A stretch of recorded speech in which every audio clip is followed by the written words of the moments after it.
The elites have said that they want to have a final revolution, that they know the public's going to revolt against them, so that's why they've scientifically set up the surveillance grid, the cashless society. This whole continuity of government system is designed to suppress and control the people of America. My name is Sam Ozaki. I'm a native-born American citizen, Los Angeles, California.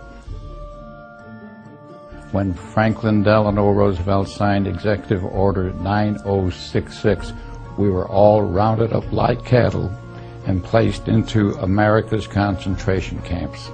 In May 2007, President Bush signed the National Security Presidential Directive 51. Most Americans would agree that it would be prudent to have a plan to provide for the continuity of government. They have such a plan. They introduced a little sketchy public version that's clearly inadequate, but they said, don't worry, there's a detailed classified version. Army Regulation 210-35. Now, this was set up in 1986 secretly, and for 10 plus years it was secret. And in 1997, Bill Clinton declassified this, and we were the first major radio show to cover it.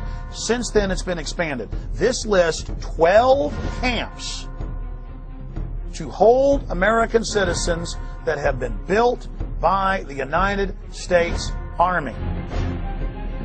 Beginning in October, the Army plans to station an active unit inside the United States. Under NORTHCOM and under the new Homeland Brigade, it was first going to be 3,000, and then 20,000, and then 40,000. The 3rd Infantry Division's 1st Brigade Combat Team has spent 35 of the last 60 months in Iraq. Combat-hardened troops who've been running camps and centers in Iraq are now coming back to the United States to, quote, carry out law enforcement actions. The Army unit may be called upon to help with civil unrest and crowd control. The primary purpose of this force is to provide help to people in need in the aftermath of a WMD-like event in the homeland. Why is the media on one hand saying there are no FEMA camps, but on the other hand, legislation has been introduced to build them? Here's H.R. 645 legalizing what has already been developed, what's already been paid for by FEMA.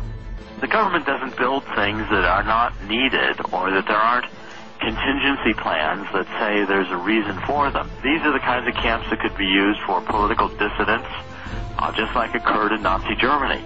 I think the government's anticipating that there's going to be a increased reaction against the economic downturn. All of our rights are predicated on a free America. And if we don't have a free America, all of the other questions become moot. Don't these companies have a responsibility morally if they're in there building camps and building shackles and building barbed wire facing in to speak out? I talked to the Department of Homeland Security spokespeople, and they affirmed the contract with this KBR, the former Halliburton company, was in place. The Department of Homeland Security was ready to build these contingency as needed detention centers anywhere in the country in the event of any kind of a national emergency, including natural disasters or, again, riots or protests. The real terrorists are the people that have hijacked our nation that would dare say the First Amendment is terrorism.